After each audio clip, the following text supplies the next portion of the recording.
Day 2 of the April 99 7-day retreat in Springwater.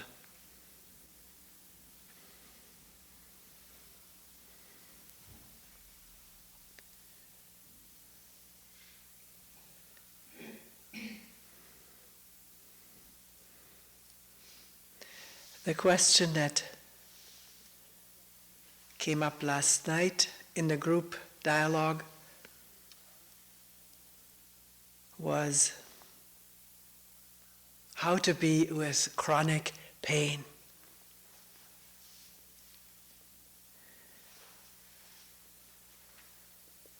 How to be with pain, which comes up particularly in a retreat for some people.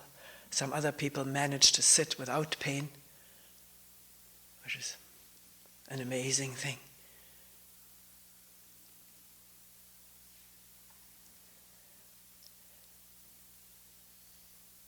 But not just in retreating, as this person reported, it is an old companion. One has had all one's life, pain in the back or in the knees, wherever. Shoulder, ear.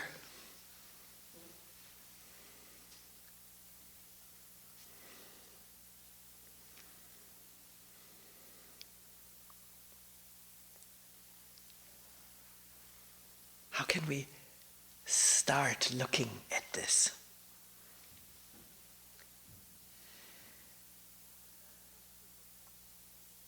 And the first thing that comes to mind is, can we start from not knowing how to deal with it?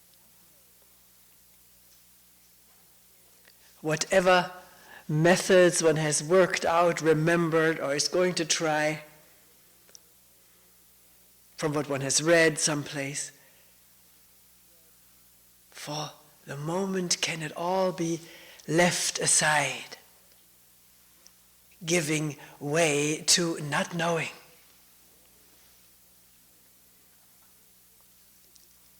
And not knowing isn't something we can know. That is, the essence of it is not knowing. Not knowing what to do.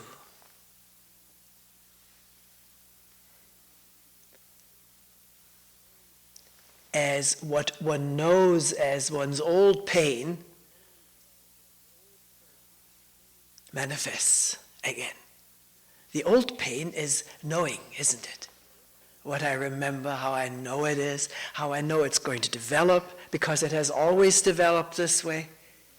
It has always done this. It has always resisted any attempt to get rid of it. I know all of that. So, can there be a switch from knowing all that to not knowing?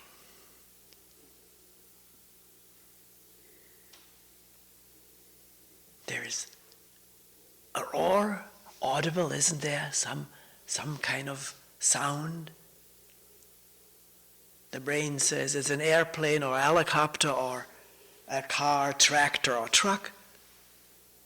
But the listening, this moment, is without knowing. Then comes the knowing. Instantly, seemingly instantly. But the first listening is free of knowing.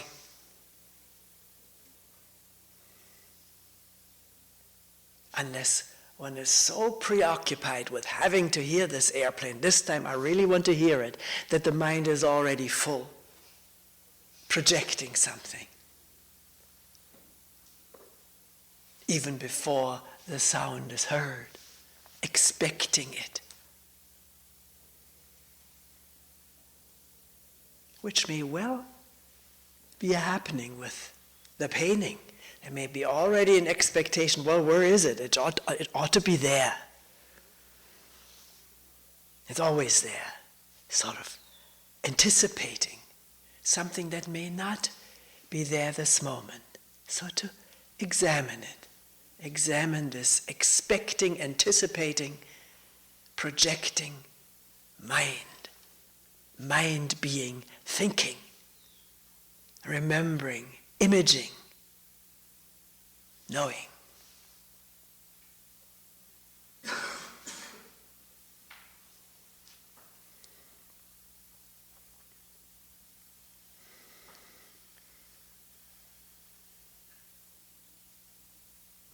So, something is palpable, manifests, which I know to be pain because the word is already there. This is my pain. And not just this is my pain, this is my old pain, this is my old friend. And the whole past attached onto this present sensation, which, as it manifests, is not yet known until the whole past is projected onto it. I'm saying this because, as I related last night, and have related before, but none of the 8 or 9 people there had heard the story before, so I feel free to say it here too.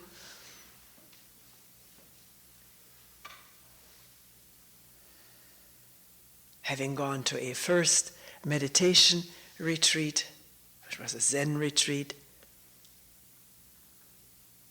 over 30 years ago, and going there with the knowledge that it may be a horrendous thing because of a back,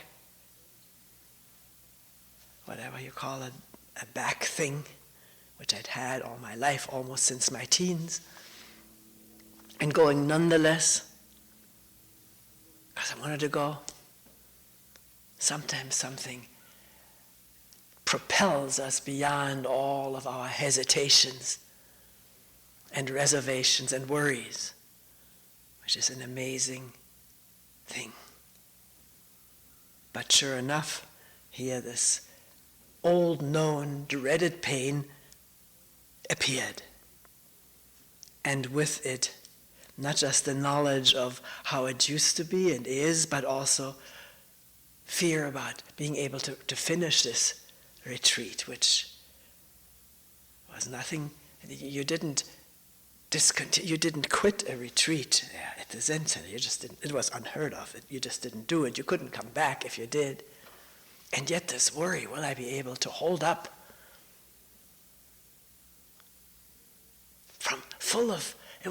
Maybe it wasn't that bad yet, I don't remember. But the anticipation was there. I may not hold up. And such anticipation manifests in the body as pain, tension, anxiety. There's no dividing line between thinking and embodying. It's one process, which people coming to retreat find for themselves. This amazing network of thought and physical sensation and emotion and more thought and more emotion, one networking of the same substance.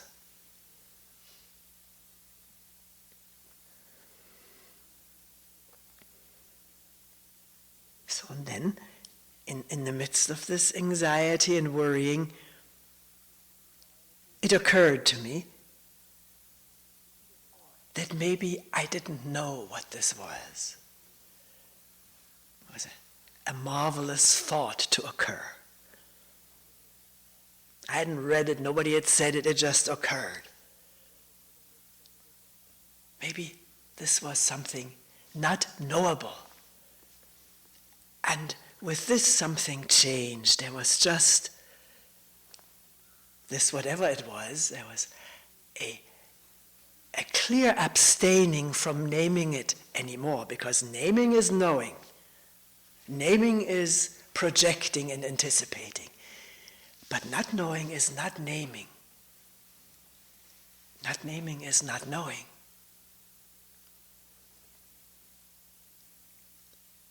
And of course, since there was all kind of sensation, which we normally call painful, attention was drawn to it without meddling with it, just not knowing it, allowing it to be there. And this whole thing turned into heat, warmth, energy.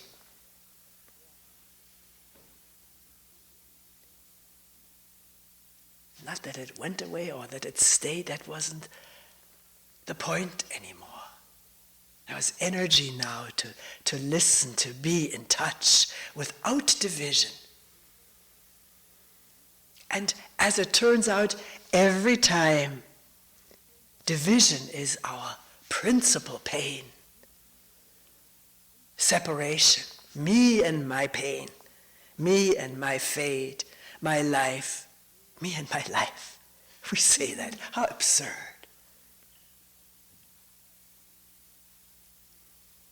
And not just that we say it, but we feel it, we're convinced of it, we defend it, this me. Of many thoughts, of infinite memories, and desires and fears all networked, intermeshed with thinking about ourselves and our condition. When this separation lets up, even just for an instant,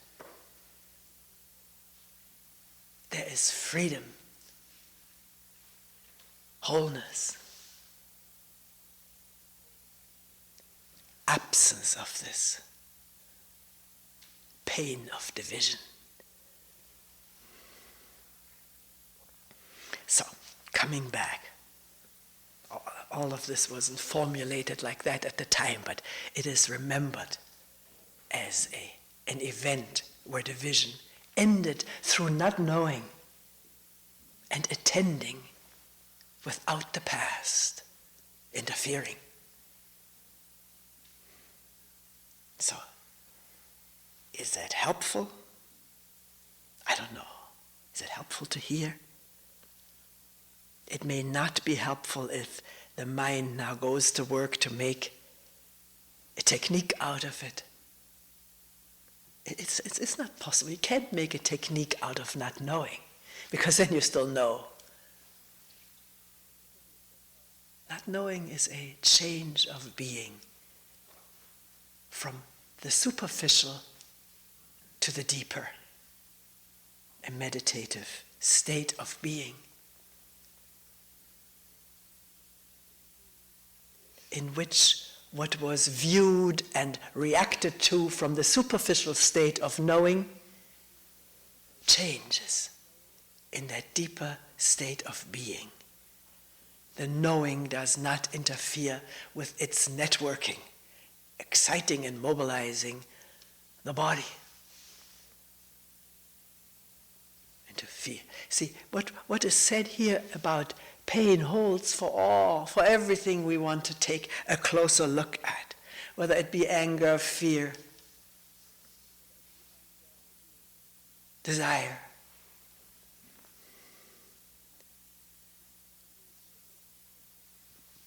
And the word looking at it may be confusing.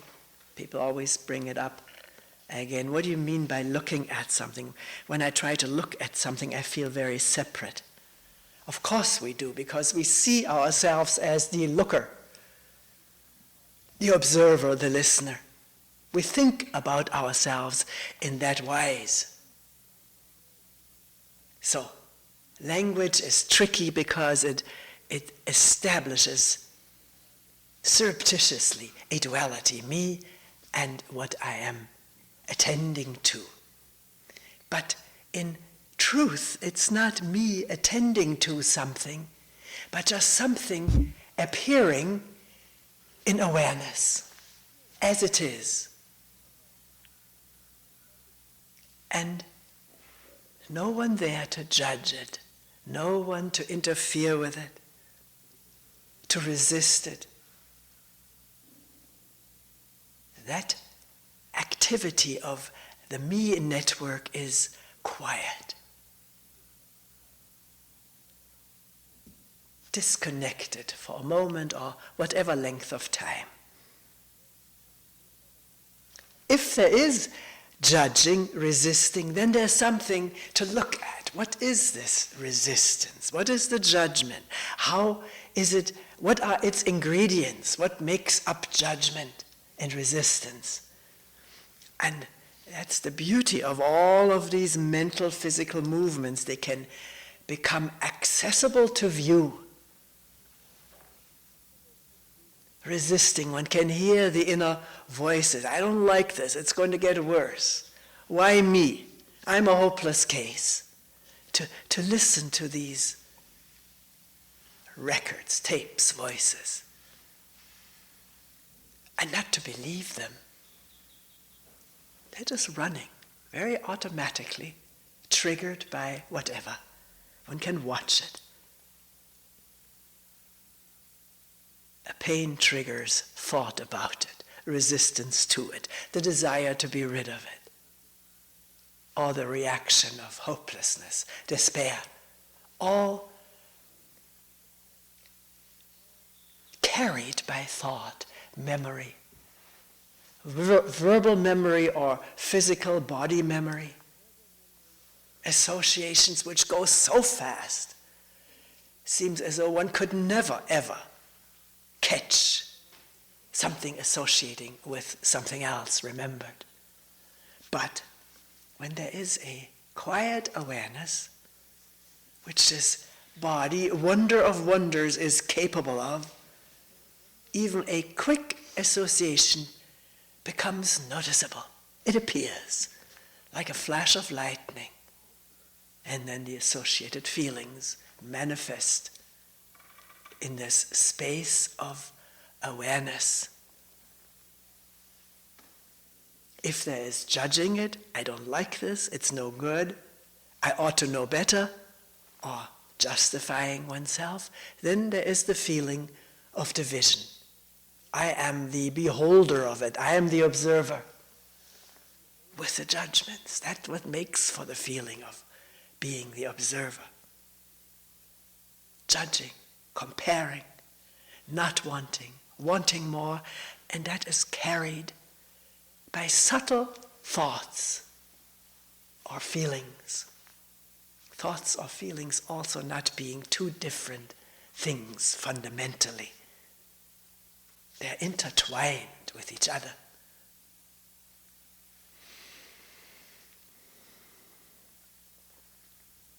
So not to aspire to observe without the observer, that is another thought, another me thought wanting something better, something more spiritual, wanting non-division. It's not to be wanted, it's to be experienced, seen in the light of awareness.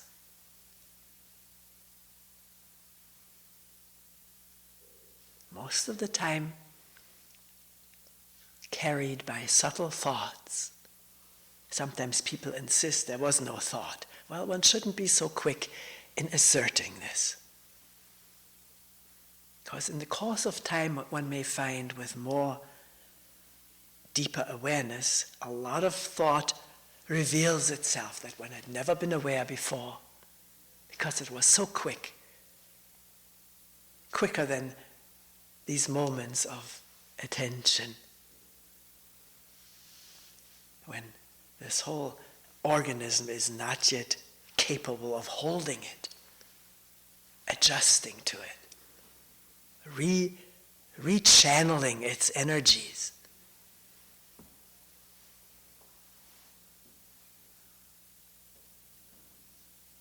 That's why it has a real deep significance to do this, to come to retreat, to listen, even though it seems so hopeless for people.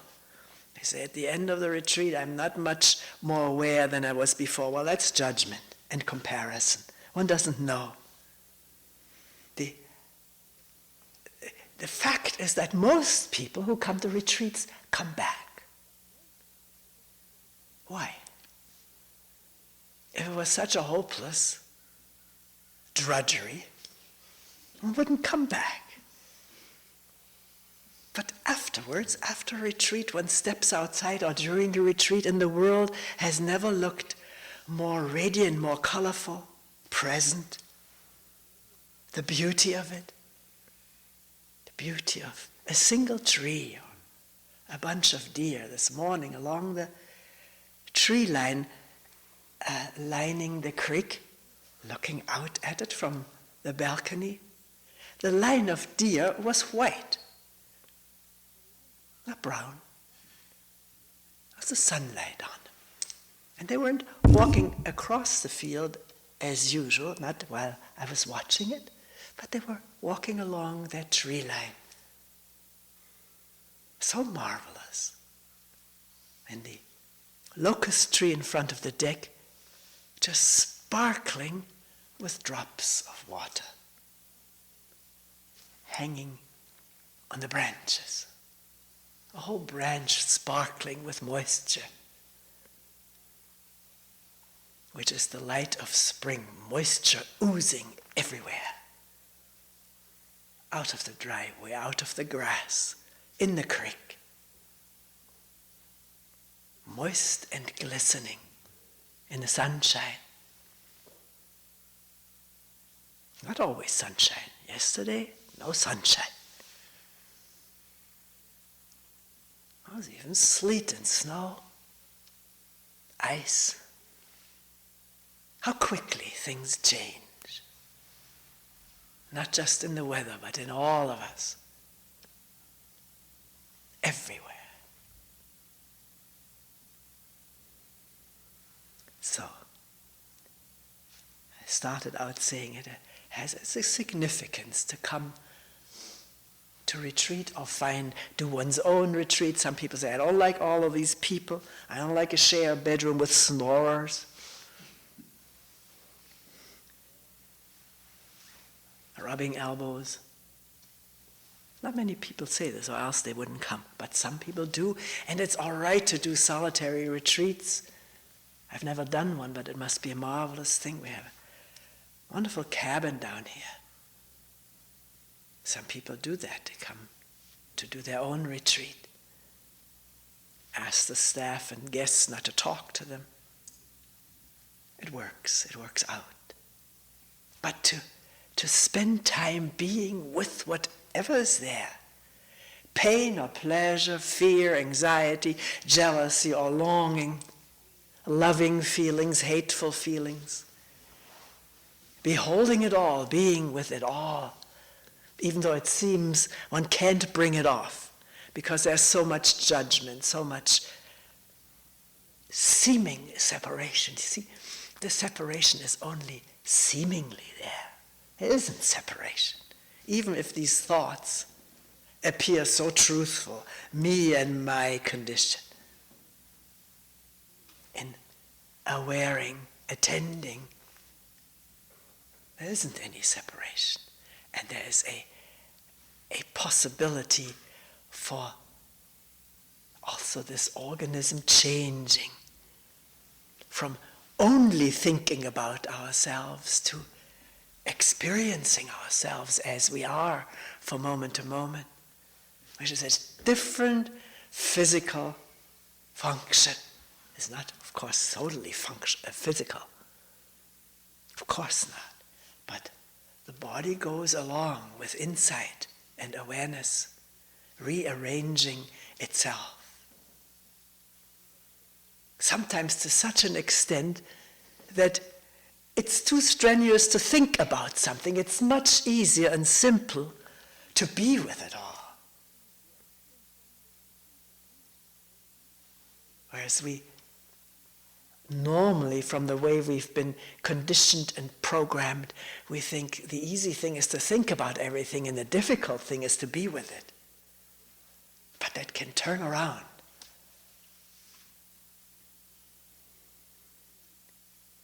Because this amazing organism can rearrange itself according to listening and attending out of this moment. We can say out of the emptiness of this moment, And by emptiness, not bringing in some obscure concept or confusing idea. Emptiness simply meaning no one there to judge, no one there to take up all the space with their worries and concerns and remembrances and hopes or fears of the future. That takes an awful lot of space. And for a moment that whole thing goes into abeyance, has lots of space, which is felt and named emptiness. Beholding the tree, the deer, the crick, each other, out of the emptiness of not knowing, but being here, together, or alone, and both.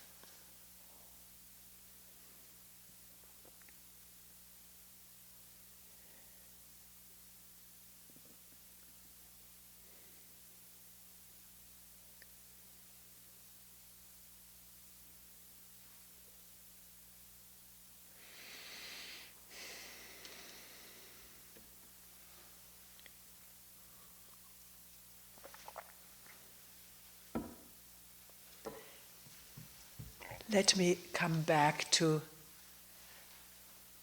a statement someone made. When you talk about this, the mind is beginning to manufacture an ideal again of something it wants.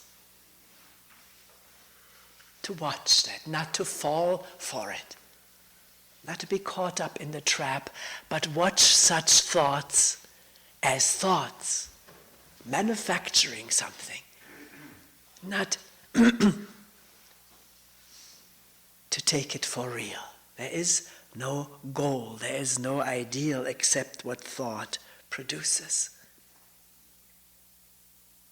But it has no reality to it. The only reality there is what is here.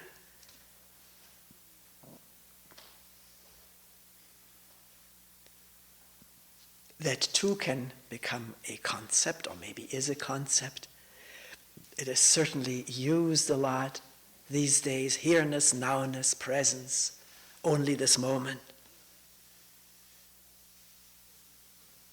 But to wonder whether there is more to it than the concept, which one may be very familiar with, very much in love with. It gives one comfort, there's only this moment.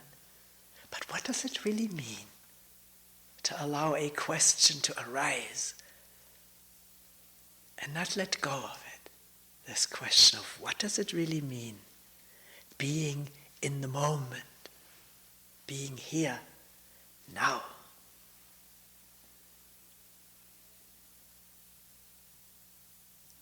And if it is a truly meditative question, and by this I mean not just a question which incites the brain to speculate about, to think about, to scan its files of what others have said it means to be in a moment. That's our ordinary way of questioning in which we have been raised, to think about it and memory producing the answer, maybe out of combining several notions. Whereas a meditative question means what? The question we just raised was, what does it really mean to be here, now, present? Asking it meditatively means simply not knowing the answer and not projecting an answer. Noticing that impatience, that conditioned impatience, a question is raised and I want to know, I want to have the answer. noticing the impatience, noticing it, and because of the noticing it, the physicalness of it, wanting, driving, striving, that has a real physicality to it. Noticing it, and therefore not going with it. Replacing what is noticed and seen through with simple attention, awareness.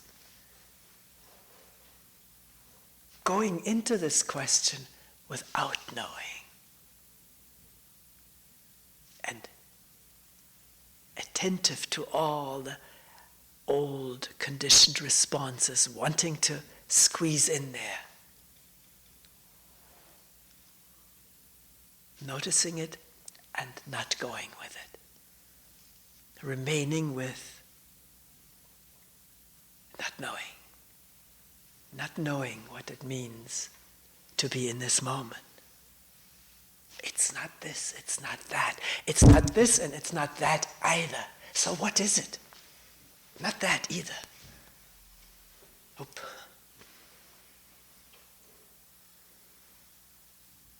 Can we sit this way, walk this way, for moments at a time?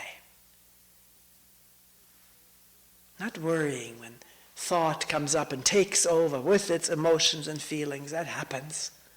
And then there comes a moment of awareness again. Awareness of having been caught up. Caught up is not said pejoratively. It's a fact. Being caught up meaning taking this whole video for real. The video of yesterday and tomorrow. And then a moment of waking up, coming to. Is it possible at that moment to abstain from commenting of realization? I was caught up, or there was caught upness. Let it be, not judge it. No need to do something about it. No need to think, how can I remain in this moment? It's not being in the moment, thinking of how I can remain in it. It's thinking, which, as one may slowly realize, is also being in this moment. But the airplane, the breathing and movement of people, and sun shining and warmth is there too, with thoughts spinning or thoughts unwinding, winding down.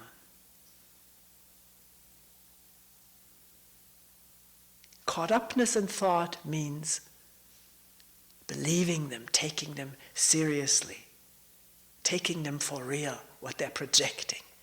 My life yesterday, my life tomorrow. Awareness is to see that. Together with blue sky, clouds, rain, and breathing. As it happens, as there seems to be a closing up and then an opening up, closing up, opening up.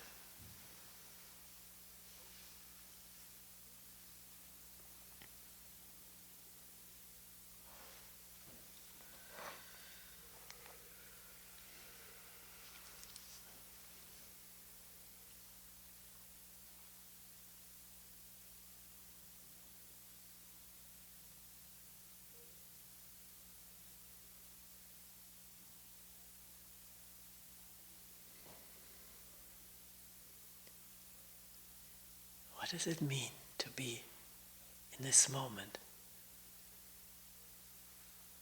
Leaving the description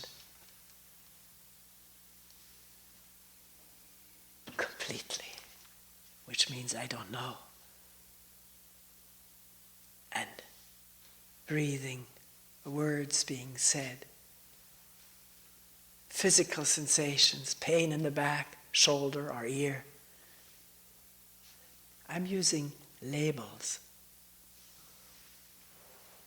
But the label isn't what is actually happening. Do we see that?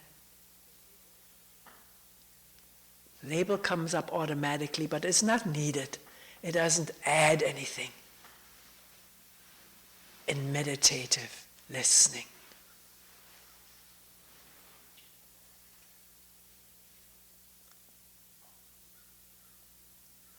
Call, call, call.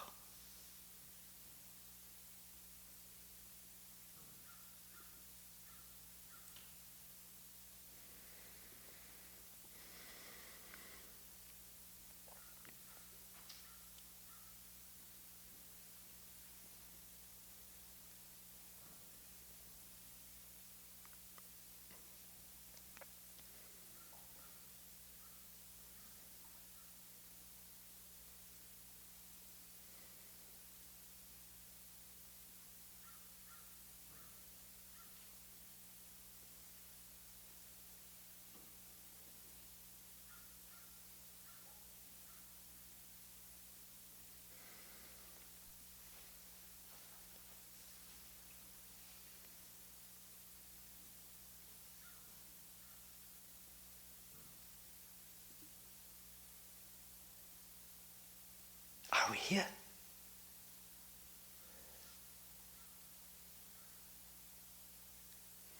No need to think about it. Just the breathing, the cawing, the sensing, the listening, the not knowing.